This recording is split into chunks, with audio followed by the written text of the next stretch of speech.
really glad to be here to talk about how we're doing it under our NASA Harvest program, and just to share a little bit about some of the work that we're doing, as well as what we're learning, and maybe a little bit about the challenges, as well as some of the impact of our work.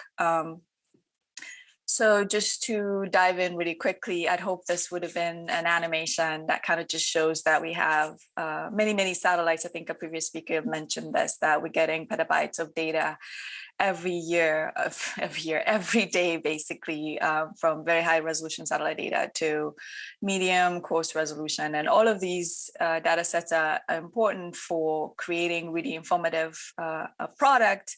And it's becoming, more tangible with cloud computing and machine learning to be able to extract valuable information from these data in recent years. Before, it would take sometimes weeks to be able to download an image, process it, and get insight out of it. But it's become possible to do that a lot quicker and get tangible, high quality results, as well as be able to compare it as the community shares more and more. However, despite this progress in terms of accessibility to information, we see more and more extreme events. This is Cyclone Idai from March 2019. I could have used a more recent event to kind of depict this, but you find that thousands of people are affected by extreme events. In this case, the cyclone caused flooding in Southern Africa. Thousands of people were displaced. Thousands of people died.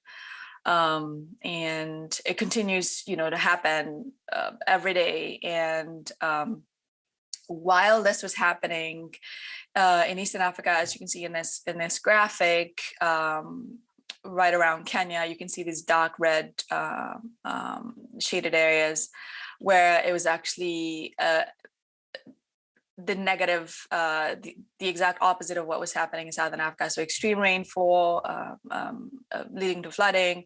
In Eastern Africa, they're experiencing a drought. So we have this information, we could see it, it was forecast. What I'm showing in this map here is not something that was derived last week, but it's something that I would have had access to around that time, even slightly before, showing that this was happening. And, behold, a little bit later on, the drought in Eastern Africa got worse, and some of the work that we were doing, which focuses on monitoring agriculture and food security and producing crop monitoring information using satellite data, was already reporting on this. But even though it is event after event, in this case, we had a cyclone, flash flooding, extreme rainfall in Southern Africa, a drought in Eastern Africa that unfolded into food security, and then later at the end of 2019, more extreme rainfall, which, ended up into landslides. Then later on, the locusts arrived, and this is just before COVID. So you have one event after another. All of these events, there are definitely data sets and models producing information to tell us that all of these things are going to happen. And if that information was in the right hands, we could do something about it. But it's not often the case. And just to kind of zoom into our work specifically, all of those events impact on agriculture and food security. So sometimes it's just, disruption in markets and accessibility, but a lot of the time it is wiping out an entire livelihood. So extreme cyclones, can wash cropland. The drought in Eastern Africa, basically farmers lost their crops. So those that were hoping for a good season, which had been forecast earlier at the end of 2018, basically ended up losing everything. And you see extreme situations like this is a photograph that I took while I was doing my field work during my PhD of what a farmer in the Northeast region in Uganda had in storage as food. So at the harvest, this was at the time of harvest, typically you'd find this completely full of grain, but that's what I found in that particular storage unit. And it's not so different than what I saw in many others. And what this, I mean, this is just one example, but you see many more examples, slightly different, but they tell you, you know, kind of the same story, that there are more people facing extreme events.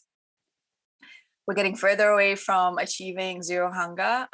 Now, you know, there's more conflict. You see more people as refugees, and we're basically not doing so great in terms of trying to make sure that nobody goes to bed hungry. And however, technologically, we've seen all these advances. We have a lot of satellite data. We have a lot of solutions, projects and programs, as well as, you know, really unique ways of extracting information and delivering it. There's an increased access to mobile technology, but this is not translating into, you know, actionable information. And this is where the NASA Harvest program comes in. Started in 2017. It is NASA's Agriculture and Food Security Program. It's run out of the University of Maryland. It's NASA's contribution to the GeoGLAM initiative, which is a Group on Earth Observations Global Agriculture Monitoring Initiative.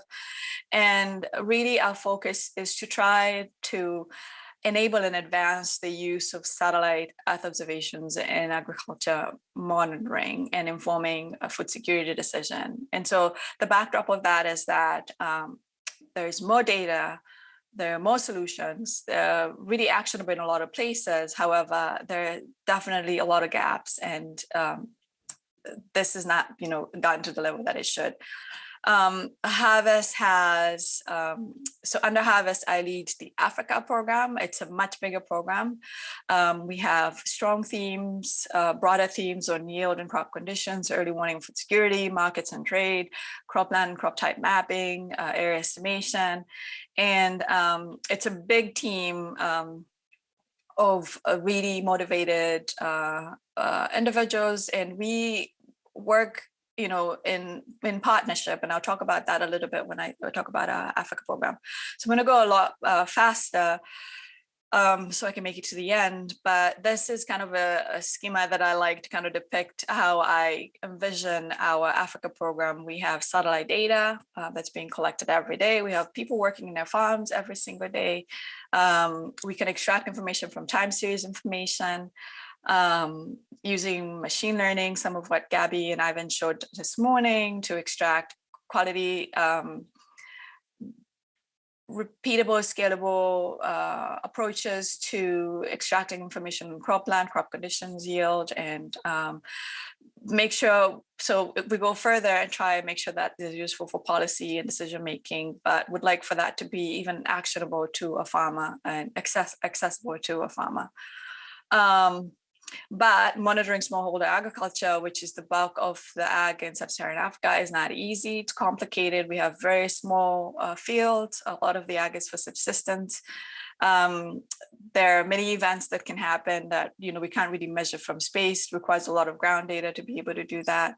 The systems are very complex. Being very small, you know, openly accessible satellite data sometimes does not cut it. So like doing field scale assessments cannot be done. You need higher resolution data. And so to overcome some of these challenges, we have kind of a broad priorities. One is improving the monitoring and early warning systems, depending on operational systems that have been developed, tangible, accessible, and available everywhere.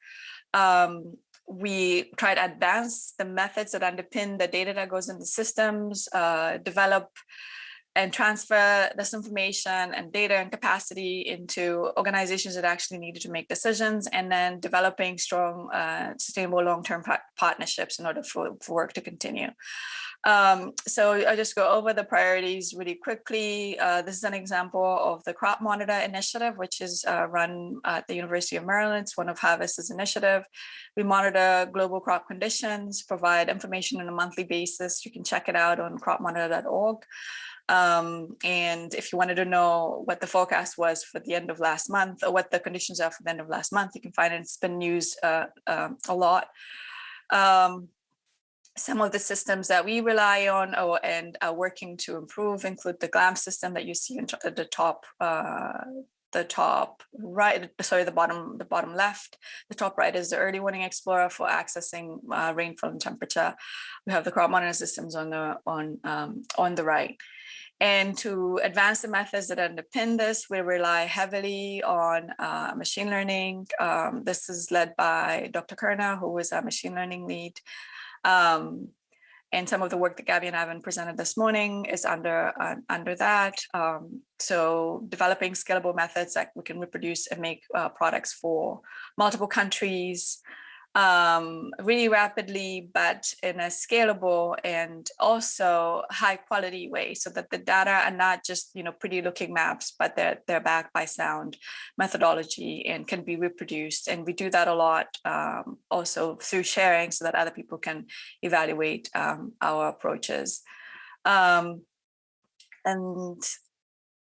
the other thing under this is Dr. Sajpal is leading our yield modeling and crop conditions modeling. He developed this GeoSIF framework, which we're now testing in multiple countries in Africa to extract crop conditions information as well as forecast yield.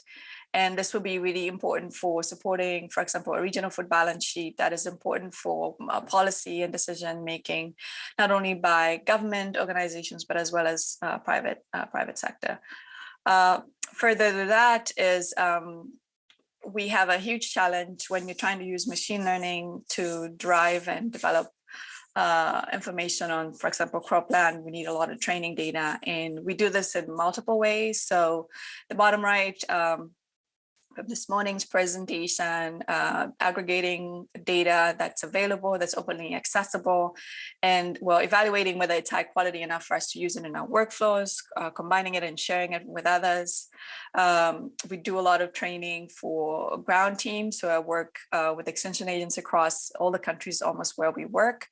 We've trained them on collecting data, and they collect data for us that we use for cropland and crop type mapping. Recently, we just started a project funded by the Lacuna Fund, which is called Helmets Labeling Crops.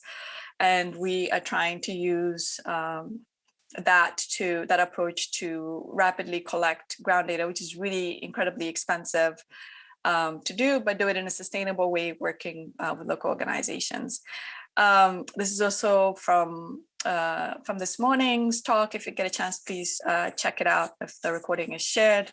That while we are doing all of these very complex,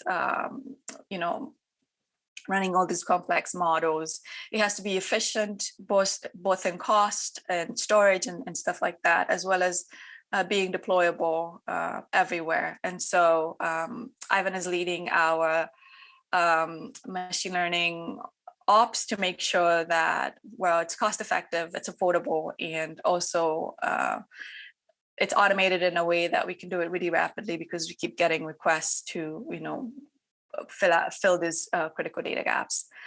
So I'll talk a little bit about this because it's one of my interesting, really fun thing that we're doing recently, filling the data gaps. What we've been doing with machine learning in this particular case, we've been collecting ground data using GoPros. So the person you see in the middle, his name is Edric. He's an extension agent, and we met him in the field, and he collected data for us while we were doing it too. And we combine that data, basically images as he's driving on a motorbike. And it's really cost efficient if we are able to extract what we're actually looking for. So we're trying to understand what crops are growing where, and we can also use it for other use cases like how those crops are doing. And so this is a map of where we were able to collect data in under a week. In the top left, this is in Uganda, and we're replicating this across 5 other countries. And what we do in the end is the data are collected with cars and motorbikes, as you see in the top left, and then we pre-process the images, strain them, and then have been trying to predict crop types using machine learning, in this case, YOLO. And one thing to note is that the images are collected on the road, so we have to figure out the exact location of the point in the field. And this is an example of moving in the bottom right, moving the point from the car where the image was taken into the field, which is the one on the right, which is point B. And so we do a whole bunch of other things to make sure, of course, that all of that is accurate. Mm-hmm. So addressing the data gaps. So a lot of the biggest problem that we face in sub-Saharan Africa is that data are not available. So we might find a lot of training data for different crop types in other countries, but it's not true in sub-Saharan Africa. Sometimes it's data that's collected, but it's not georeferenced. That's not useful for our crop type classification, but we've been trying to use whatever we can find to do that. This is an example of cropland classification. This model was developed by Dr. Herna Kerner and applied it to Togo. And then later on, Gabby worked on it and applied it to Kenya. And so this has kind of informed our workflows going forward into being able to scale it to other countries. So what is really cool about this is that we use as many labels as are available locally, but we can also use labels from other countries. So taking advantage of other data sets accessible online. And more recently, Gabby's been working on this meta learning model to map crop types. So we might be able to generate cropland labels, so crop, no crop, by looking at image interpretation. However, we cannot do that for crop type. And so we need actual labels on the ground to give, as training. And so we are using the few labels that we have. So there are a lot fewer labels for that and are able to extract information for crop type mapping. This is an example for common bean in Kenya, as well as for coffee in Brazil that we did, that was published recently. So on training, so all of this is not possible without working with local organizations and ministries and people who have knowledge and expertise in remote sensing as well.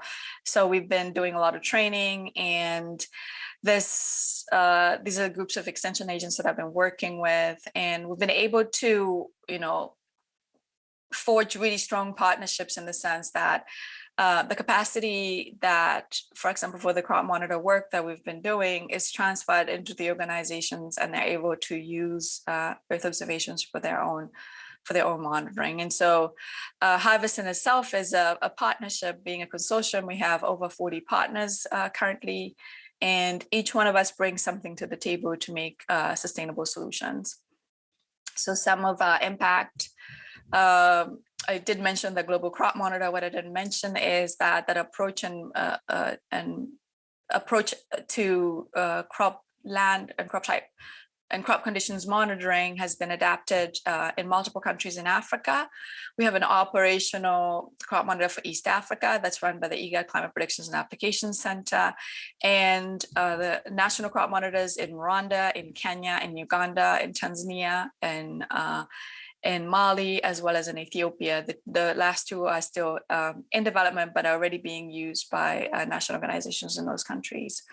And they use satellite remote sensing data to extract information on crop conditions, and that informs, there's these bulletins that are run nationally. I'm going to skip over this, just an example of what the systems that we've developed have been able to achieve, informing decisions on rapid response, further building into this disaster risk financing program, basically using satellite Earth observations for triggering a financing mechanism to ensure that people have access to resources. Basically, instead of continuing to work in their fields that have failed, they instead can work in their field they can have other alternatives to earn some money. And then this is an example from last year, working with the Togolese government. This work was led by Dr. Herna Kerner. we were able to derive a cropland map for Togo using basically labels that we derived through on-screen digitization.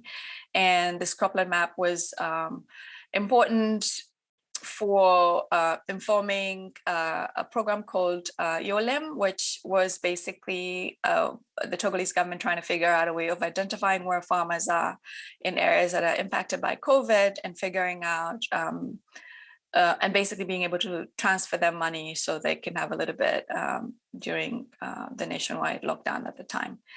And if you're interested in reading more about our work, of course, check out our Manasa Harvest website. There's plenty of information there. But these are some of the recent articles talking about in more detail about some of the work that we have been doing and going into detail about our priorities. And this is my last slide. Thank you. Thank you very much for the great talk, Catherine. The first question is by Ines. She's asking, are your models applicable to different types of lands, for example, North Africa? So we've been working a lot in sub-Saharan Africa. One, because of the kinds of projects that we've been working on, but the models are applicable in the sense that once we have some training data and information about a specific agroecology, as well as which, of course, you can kind of derive, we would be able to do that. And one example is like working in Mali. Most of northern Mali is very dry. And so the model currently performs really well for the southern part of the country, but not so much for the north. But that is something we just continue to work at to make sure that the model is basically aware of the heterogeneity of a country, for example. Okay, thank you. And how does the communication directly with